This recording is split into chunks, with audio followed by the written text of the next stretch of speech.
কোনো ঝামেলা ছাড়া রকেটের মাধ্যমে কিভাবে আমরা ট্রেড লাইসেন্স ফি দিব, তার জন্য আমরা পার্সোনাল রকেট অ্যাকাউন্টের বিল পে অপশনে যাব, 1601 অপশনটা সিলেক্ট করব।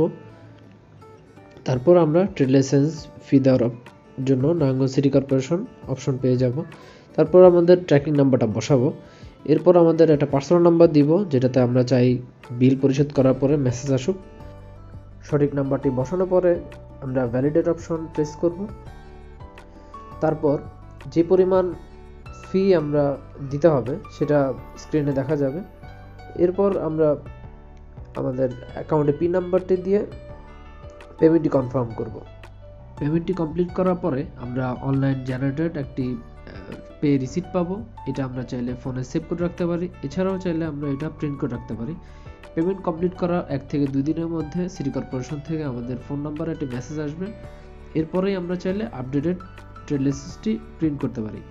এভাবেই খুব সহজে ঘরে বসে আমরা নারায়ণগঞ্জ ট্রেড লাইসেন্স ফি জমা দিতে পারি, কোনো ঝামেলা ছাড়াই। এই বিষয়ে আর কোনো মতামত থাকলে অবশ্যই কমেন্টে জানাবেন।